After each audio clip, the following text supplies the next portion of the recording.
Bom dia, pessoal. Meu nome é Laila, sou psicóloga do Departamento de Assistência Social do CUDA Norte e estou aqui juntamente com a Marilane Queiroz, que é psicóloga também referência técnica do próprio departamento. Estamos aqui juntamente com vocês para poder estar auxiliando nesse processo, né, de organização e operacionalização no âmbito da Conferência de Assistência Social.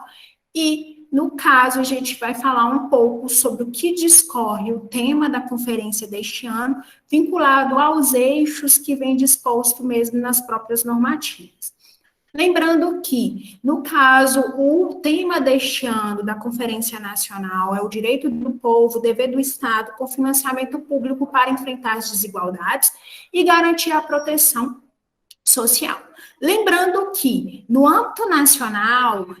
estamos aí na 12ª Conferência, né, de Assistência Social, que tem como até um dos objetivos estar avaliando de como que se encontra a política de assistência social, porque é através das conferências que os municípios vão fazer as deliberações e preposições aí que possa estar contribuindo com essa nova diretriz. A conferência é um espaço amplo e democrático, com o objetivo de discutir, através da articulação coletiva aí, em torno dessas propostas, estratégias de organização, tendo em vista que as conferências são espaços de caráter deliberativo que oportunizam, assim, o debate para poder contribuir aí em melhorias no âmbito do Sistema Único de Assistência Social. Neste ano de referência, além do tema, o Conselho Nacional de Assistência Social trouxe alguns eixos norteadores que os municípios vão poder discutir e trazer propostas e deliberações de acordo com cada eixo. Então, a gente vai percorrer um pouco sobre a questão do que vincula ao eixo 1, que traz aí como tema a proteção social não contributiva e o princípio da equidade como paradigma para a gestão dos direitos socioassistencial no enfrentamento da desigualdade.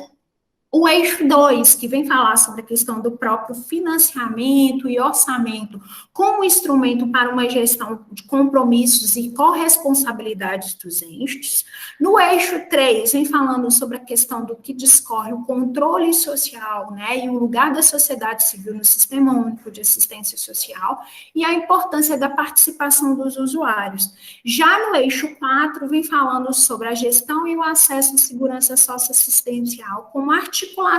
entre serviços, benefícios e transferência de renda aí como garantia dos direitos socioassistencial para poder estar garantindo a proteção social. Já no eixo 5, vamos abordar aqui sobre a questão da atuação do SUAS em situações de calamidade pública e emergência.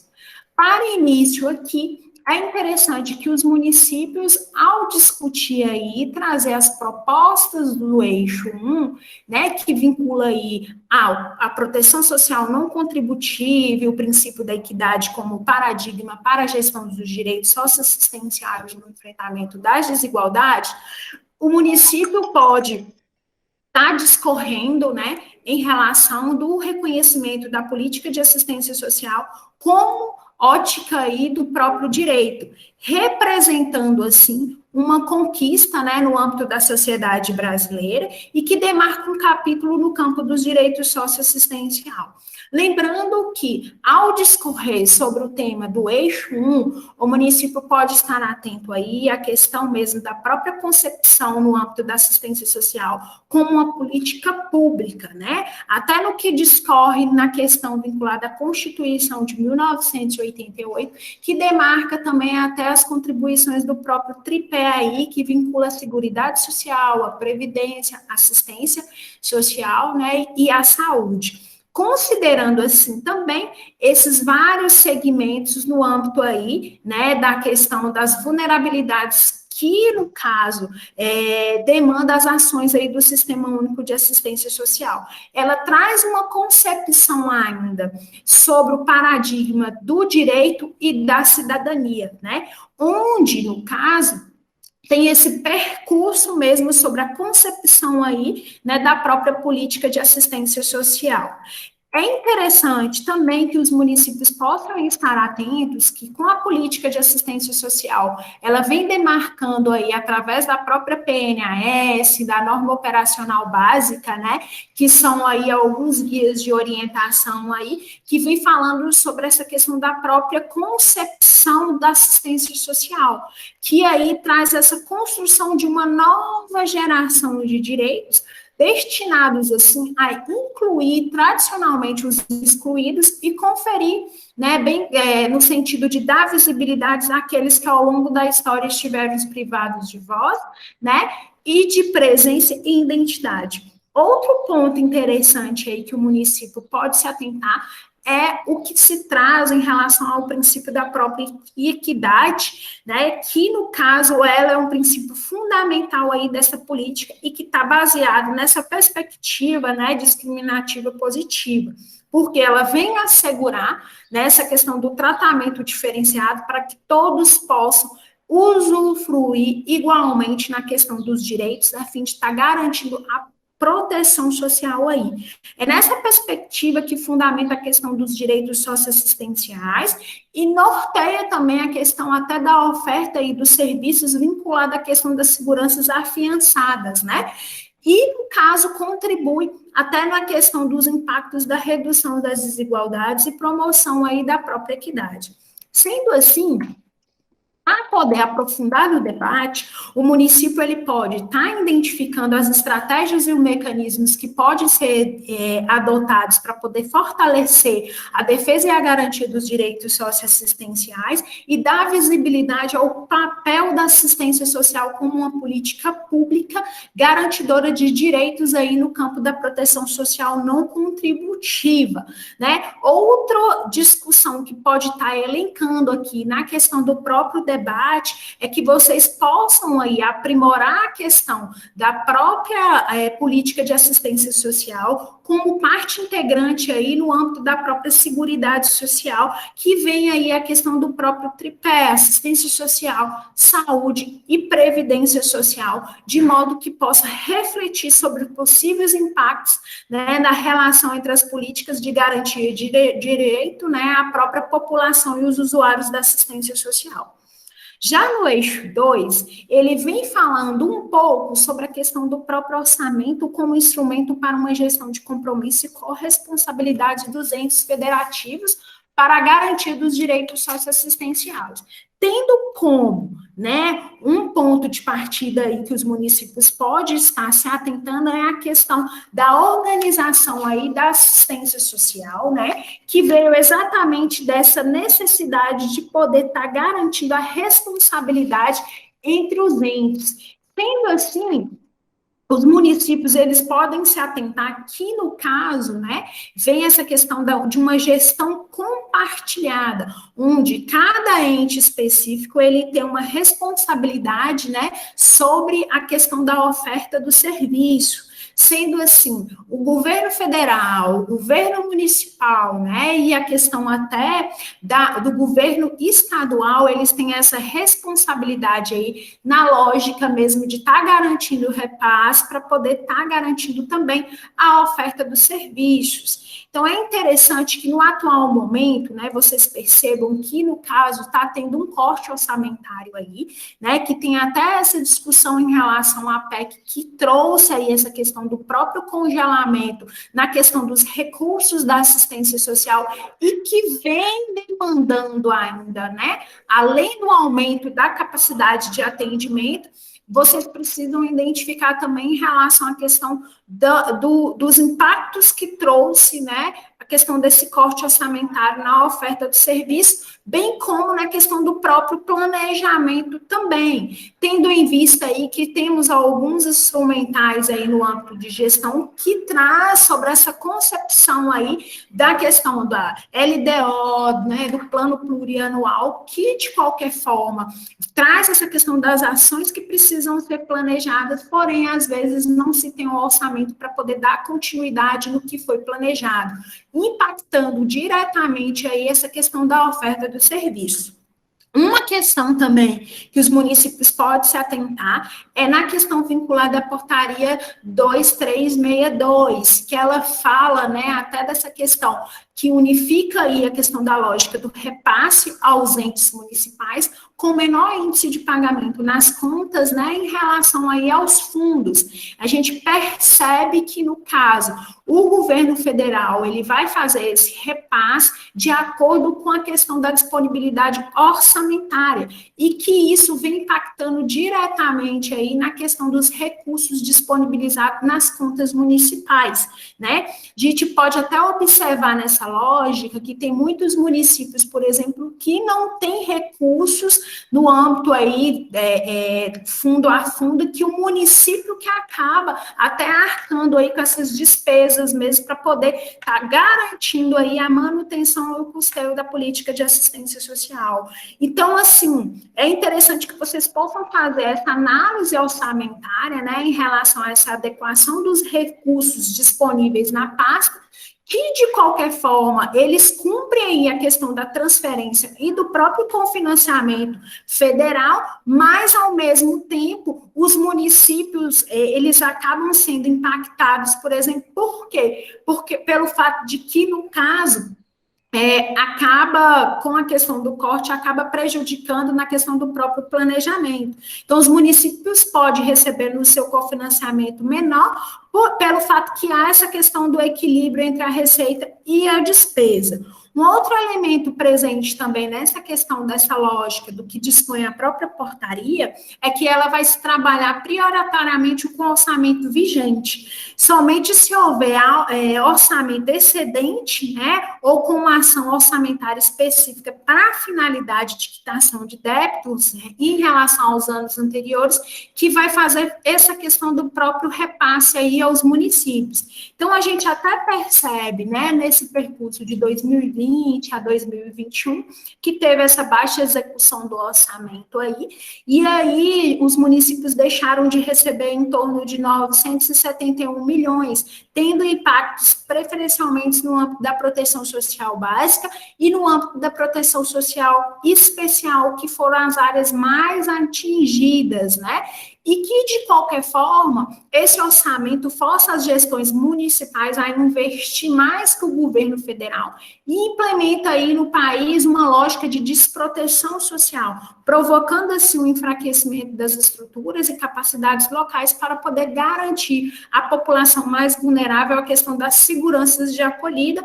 e de convívio. Então, ao discorrer sobre essa questão do eixo 2, né, os municípios podem trazer algumas deliberações específicas em relação à importância da participação dos entes aí no âmbito do próprio cofinanciamento, né, revisar as normativas de modo a considerar essa questão mesmo vinculada às especificidades do que apresenta no próprio território, né? Discutir também no campo em relação ao percentual aí mínimo destinado à política de assistência social dentro do que prevê a Seguridade Social, tendo em vista que a assistência social não tem esse percentual, né? O que acaba impactando mesmo nessa questão da oferta e na garantia do direito aí. Bem como a gente pode também estar elencando aqui a questão das receitas da política de assistência social e suas despesas com o pessoal que não sejam computados para fins dos limites estabelecidos na lei de responsabilidade fiscal.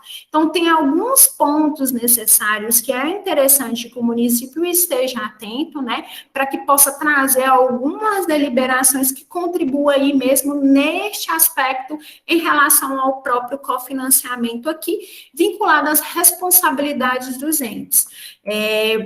Aí agora a gente passa, né, pela essa questão do eixo 3, onde vai estar abordando um pouco sobre a questão do controle social, o lugar da sociedade civil no Sistema Único de Assistência Social e a participação aí dos usuários. O eixo 3, ele vem discutindo, ou seja, falando sobre a perspectiva do controle social, que é o lugar da sociedade civil aí no Sistema Único de Assistência Social, e a importância dos usuários. Neste eixo, é interessante que os municípios eles possam estar avaliando aí também como que está a questão do aperfeiçoamento em relação ao aprimoramento das questões vinculadas ao investimento do controle social. será que o controle social ele está, de fato, cumprindo efetivamente o seu papel? É interessante considerar também a necessidade de refletir sobre a formação desses profissionais, que está aí vinculada à parte aí do controle social, principalmente no tocante em relação ao papel do Conselho Municipal de Assistência Social e os profissionais do SUAS. Tendo em vista que este eixo pode estar promovendo algumas discussões ou deliberações que possam estar estimulando a participação do controle social através de qualificação profissional, é interessante também que vocês possam estar fazendo essa avaliação em relação às deliberações e em relação à questão dos futuros rumos da assistência social, que constitui aí um direito assegurado por lei, sendo um marco legal aí dessa conquista vinculada à Lei Orgânica de Assistência Social, que traz essa questão da obrigatoriedade de se criar os conselhos em todos os municípios do país, além dos estados, da União, né? Os municípios, eles precisam estar reorganizando isso vinculado à política municipal. Então, mais que isso, é interessante que os conselhos eles possam entender em relação ao seu papel e quanto que é importante em relação ao caráter deliberativo e, no caso, que contribui aí para um caminho favorável para estar estruturando a gestão altamente democrática e participativa. Então, através dessa questão, desse debate, vai surgir as seguintes questões, né, que falam o seguinte: o que o Conselho ele pode contribuir, por exemplo, de aspecto em relação à proposta para poder melhorar esse entendimento sobre o papel do controle social, além dos conselhos. E é necessário ter essa participação efetiva também da sociedade civil, né, que pode se organizar para estar falando um pouco no âmbito da política de assistência social em relação à contribuição dos aspectos dessa efetiva participação. O que pode ser feito em organizações de fórum, espaço de participação interna, aí nos próprios serviços, fazendo que possa estar garantindo essa participação do controle social e ressignificando aí essa relação com os usuários e os serviços em todos os espaços de gestão, provisão e oferta de serviço socioassistencial. Isso faz com que a participação da sociedade civil nesses espaços de debates e deliberações, como o Conselho, por exemplo, temos aí as conferências e fórum, né, que possa garantir essa efetiva participação, assegurando aí a questão do Sistema Único de Assistência Social, né, ocupando, nesse caso aí, em relação a esse caráter deliberativo e participativo. Então, é interessante que vocês possam promover esse espaço aí de protagonismo, vocalizando aí a diversidade das demandas e o empoderamento dos cidadãos vinculados aos usuários aí, os conselhos municipais de assistência social, em relação à efetiva construção vinculada à política de assistência social. Lembrando que esses usuários, eles precisam estar aí efetivamente participando aí da política de assistência social. Em outras questões, vocês podem estar contribuindo aí em relação às propostas que, nesse caso, o eixo 3 traz como um mecanismo específico, aí até da questão da formação continuada dos conselhos, das lideranças locais, estratégias de reconhecimento, de articulação das entidades que vocês têm dentro do próprio município, pode estar também elencando a questão da defesa e garantia dos direitos e compromissos com o desenvolvimento, que traz aí as questões de tecnologia, saberes, voltada ao estímulo e à participação popular do controle social. Vocês também podem estar refletindo sobre os aspectos relativos e sobre a questão da gestão do trabalho e condições desse trabalho aí no Sistema Único de Assistência Social. O que vincula a qualificação da prática e a capacitação direcionada à educação permanente, tanto que, no caso, estes aspectos, eles podem estar contribuindo aí nessa relação de trabalhadores do SUAS, por exemplo, vinculado ao usuário, no intuito de fazer essa questão da garantia de direito socioassistencial. E ainda, algumas funções que vocês podem estar contribuindo e refletindo de quais são os caminhos que podem estimular e ampliar a participação dos usuários nesses fóruns, nos conselhos, nas conferências, nesses espaços democráticos mesmo, né? E quais os grandes obstáculos que, às vezes, os municípios se encontram em relação ao exercício do controle social e quais as estratégias que podem ser ofertadas para poder estar garantindo a participação qualificada dos usuários do próprio conselho, né?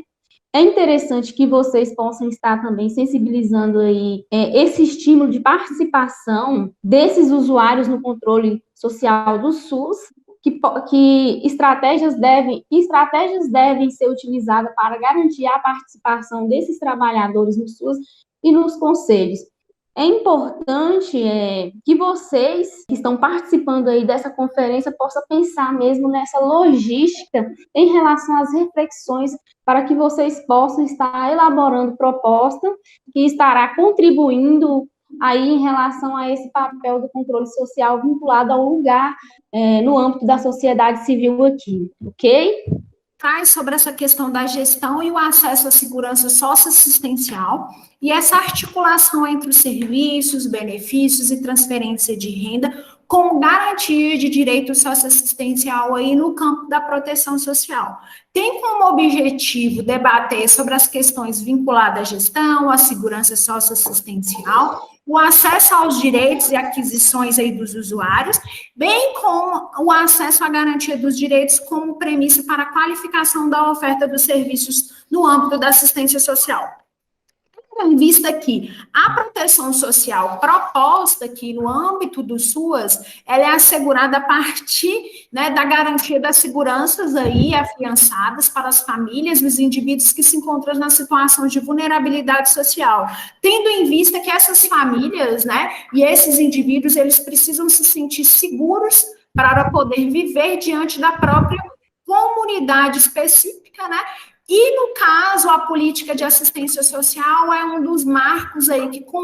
contribui no aspecto da própria proteção social, né, vinculada à oferta do atendimento aí, pautada na oferta do serviço. É interessante que vocês possam fazer uma discussão também em relação de que as seguranças elas estão relacionadas, que tem a ver aí com a questão das seguranças relacionais, né? E as seguranças também que envolvem questões materiais aí que vinculam aspectos da renda, por exemplo, né? Onde as famílias, os indivíduos e a própria comunidade que são atendidas pela assistência social, eles carecem dessa oferta também e dessas seguranças afiançadas.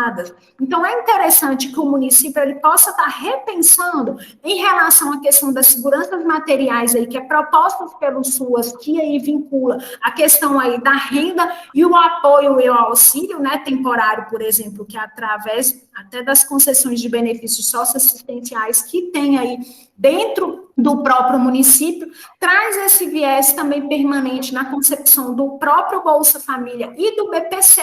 que, no caso, contribui aí e oferta esse apoio aí à alimentação, né, ao transporte, ou outras questões, segmentos que, no caso, o município vai acabar regulamentando aí de acordo com a própria necessidade, né, e realidade do município. Nos aspectos que vinculam aí a segurança de acolhida, segurança de convívio e segurança de autonomia, é interessante que o município ele possa se identificar de como que está sendo essa oferta do serviço e se essa oferta do serviço ela acaba garantindo aí do que preconiza mesmo no campo aí da segurança socioassistencial. Traz essa concepção dessa articulação e integração entre os serviços, benefícios e transferência de renda para poder estar garantindo aí os direitos socioassistenciais. Tem um papel fundamental aí na concepção da importância da vigilância socioassistencial, utilizando como os instrumentos aí o CAD único, os programas, né, fazendo essa integração aí com serviços e benefícios que possui dentro do município para poder estar garantindo os direitos no campo aí da proteção social e, ao mesmo tempo, dar essa questão da própria visibilidade aí em relação da própria política de assistência social, trazendo assim os impactos, né, na vida da população atendida. Um dos critérios, né, que também o município pode estar avaliando em relação a essa concepção aqui do eixo 4, ela vincula a questão dos desafios no cenário, né, do que discorre aí o plano decenal. Então, é interessante que os municípios eles possam estar atentos nessa concepção da vigilância socioassistencial e quais as estratégias que são utilizadas aí para poder identificar as localidades que possuem maior vulnerabilidade de situação de risco e de violação de direito aí, né, no que apresenta nos próprios territórios, que através disso vai orientar a oferta dos serviços de acordo com as necessidades dos usuários. Então, os planejamentos, eles vão ser mais condizentes com até a própria realidade quando se tem essa questão da implementação aí, né, da própria vigilância socioassistencial. Vocês também podem instituir os parâmetros no que discorre aí a relação do SUAS e o sistema de justiça, tendo em vista que tem uma nota técnica que fala sobre o papel de cada um nesse contexto, uma vez que a assistência social recebe muita demanda específica do sistema de justiça. Então, o que de estratégia, né, ou que o município pode utilizar, que pode estar contribuindo nesse estabelecimento aí de fluxo de referência e definições de competência aqui, porque através disso pode estar fortalecendo as ações intersetorial aí, como estratégia de gestão, visando assim a garantia dos direitos socioassistencial e também incidindo aí na prevenção aí, na questão da redução das vulnerabilidades apresentadas dentro do contexto.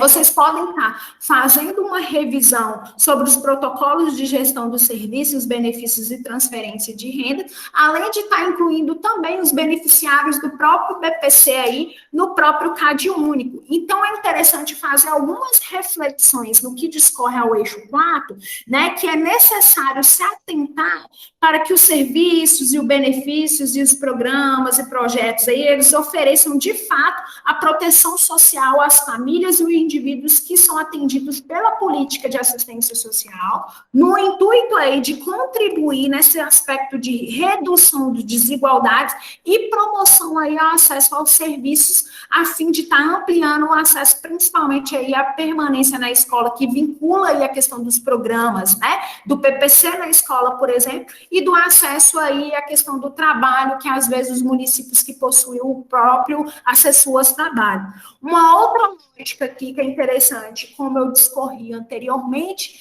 a enfatização dessas seguranças, né, que é promovido aí pelo meio da questão da acolhida, da renda, do convívio e a vivência familiar. Então, como que está sendo a oferta do atendimento, né, em relação a essa segurança de acolhida aí?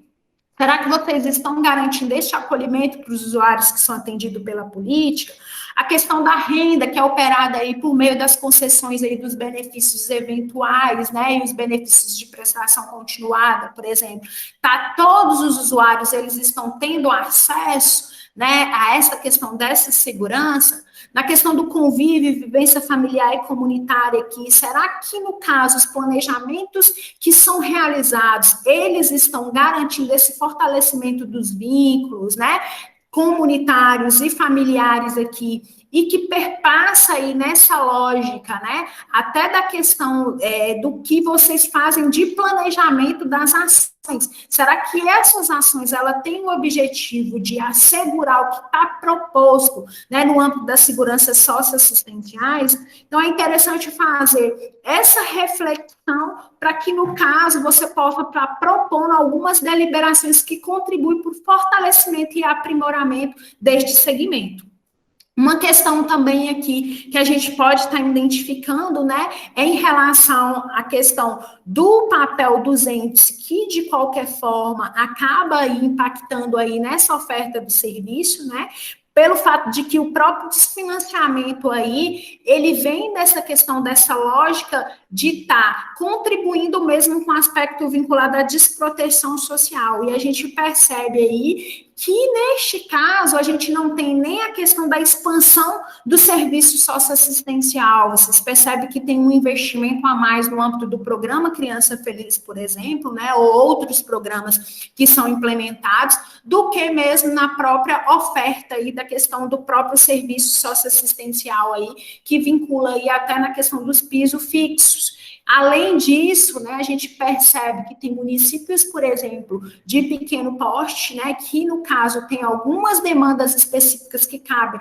à alta complexidade ou à média complexidade aí no âmbito do campo da proteção especial, e que não se tem aí essa expansão dos serviços especificados, né? A gente identifica até que os pisos aí que são encaminhados através do próprio cofinanciamento não se tem uma alteração em relação a esse piso fixo, né, que permanece com o mesmo valor específico. Outra questão que vocês podem estar avaliando é a questão aí em relação ao descumprimento aí no que discorre sobre o não repasse do IGD SUAS, que de qualquer forma o IGD SUAS contribui para essa estruturação da política de assistência social, né, e a gente percebe que não se tem esse repasse no atual momento, e também se percebe a vigilância fragilizada aí pelo fato de que, se eu não identifico o que acontece no meu território, acaba planejando ações que não condiz com a própria vulnerabilidade apresentada naquele contexto, o que ocasiona, assim, a questão da própria desproteção aí e impacta na qualidade e oferta do serviço socioassistencial. Então, é interessante que vocês possam repensar nesses aspectos para poder trazer algumas deliberações, né, através dessas reflexão, vinculando, assim, as seguranças de sobrevivência, de convívio e acolhida, que garante essa funcionalidade, né, em relação à oferta do serviço socioassistencial. É necessário que vocês possam estar percebendo essa relação de sustentabilidade e integração entre a oferta dos serviços, programas e benefícios socioassistencial à luz do processo da gestão, né, trazendo, assim, inclusive uma estratégia de defesa institucional quanto ao enfrentamento das situações de vulnerabilidade e risco social aí que se apresenta de forma muito dinâmica. Então, o município ele pode estar fazendo esse campo de reflexão para que possa estar contribuindo nas próprias deliberações.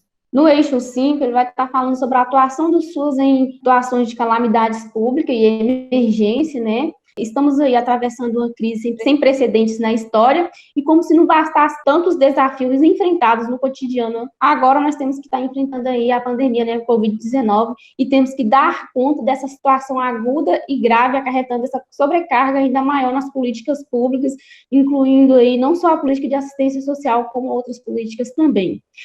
O eixo, ele vai estar trazendo aí a questão de como que a assistência social se reorganizou nesse momento aí de calamidade pública e emergência. Então, é interessante repensar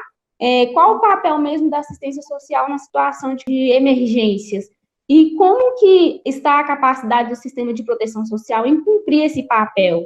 Como que estão as ofertas dos serviços e programas, benefícios, nesse momento atípico? Será que se eles estão conseguindo, aí, de fato, alcançar os usuários, os territórios, ou está tendo aí essa questão da sobrecarga de trabalho? Nós até trazemos aqui algumas portarias do Ministério da Cidadania que estabelece esses padrões e procedimentos em relação à questão do cofinanciamento federal, onde tivemos aí alguns recursos extraordinários para que a assistência social pudesse se readequar a esse momento específico, a fim de estar garantindo a oferta dos serviços.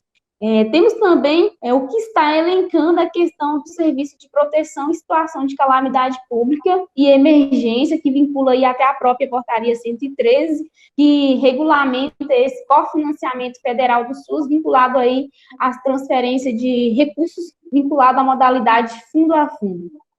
Então, assim, como que os municípios puderam se reorganizar nesse momento de pandemia em relação à oferta do atendimento aí à política de assistência social? Nós percebemos que neste momento de calamidade pública houve uma integração na questão da intersetorialidade, que discorre aí tanto a política da saúde, quanto a questão mesmo das discussões dos profissionais da defesa civil em relação ao âmbito da decretação dos municípios, que tiveram que se readequar à oferta dos serviços, né, em relação a esse momento que estamos vivenciando. Lembrando também que tivemos até as questões vinculadas aos planos de contingências, garantindo aí a oferta do atendimento aos usuários, principalmente nesse momento aí de calamidade pública e emergência, nessa situação aí de pandemia do Covid-19, né?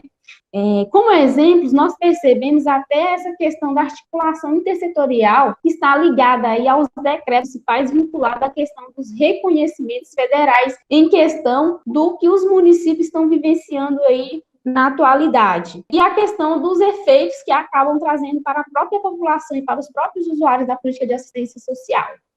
Nós percebemos que, nesse caso, nesse momento, houve um aumento aí da procura dos atendimentos que vinculam a oferta dos serviços, até de pessoas, por exemplo, ou usuários mesmo que não estavam enquadrados dentro da política de assistência social, que teve que ser atendido também, pois com essa situação de calamidade pública acabaram perdendo aí a ter os seus serviços, né, porque de fato a pandemia ela parou o mundo aí, de modo geral. E então, como que a política de assistência social, por exemplo, ela pode perpassar nessa questão aí em relação a essa oferta do atendimento? É interessante também prever nessa questão das ações de prevenção como que está sendo em relação ao planejamento de contingências no âmbito municipal, como que está essa articulação aí. Lembrando que nós não vivenciamos essa situação de pandemia, nós vivenciamos aí outras situações, de outras formas, por exemplo, né, que precisa aí da política de assistência social nas situações de calamidade pública e emergência, como as secas, né, e as enchentes, como as situações mesmo, nós temos exemplos aí, alguns municípios como Brumadinho, né, que, por exemplo, onde precisou se reorganizar para que pudesse estar garantindo aí o atendimento em relação às vítimas. Então, assim, são várias situações, né, que perpassam aí e que adentram dentro da calamidade pública, como que, no caso, as políticas, principalmente a política de assistência social, ela vai dar conta de dar resposta, de poder estar garantindo aí a proteção social dos usuários nesse sentido. É interessante também, até falamos em relação aos desastres nos municípios, né, em se pensar que na questão da gestão e dos riscos das ações e de prevenção devem ser sempre trabalhados em conjunto, de forma intersetorial, no intuito de prevenir a mitigação e também, né, a preparação aí que vem atrás dos planos de contingência, dos fluxos de trabalhos e treinamentos para poder lidar com essa situação atípica, que traz também essa questão aí das incidências e ações diretas para poder estar garantindo aí o direito socioassistencial. Nós trazemos aqui nesse perpasse, ou seja, nessa reflexão mesmo, né, para que vocês possam identificar em relação à produção do grau de exposição e ameaça, as diminuições de vulnerabilidade da população e as suas demandas que vêm se adequando aí com as possibilidades de intervenções para que pudesse estar garantir esse atendimento socioassistencial. É interessante que vocês possam estar avaliando essa oferta e reorganização dos serviços, projetos, programas e benefícios aí do SUAS nesse momento ativo, tendo em vista que os serviços estão conseguindo alcançar ou não estes usuários e de que forma que está sendo feito a questão da garantia do atendimento. Pode-se pensar também nas possibilidades de atuação em relação aos entes federados, que se organizam para a oferta do atendimento, garantindo acesso à assistência social, e a questão mesmo aí vinculada à intersetorialidade. É interessante que o grupo de trabalho ele possa estar pensando nessas estratégias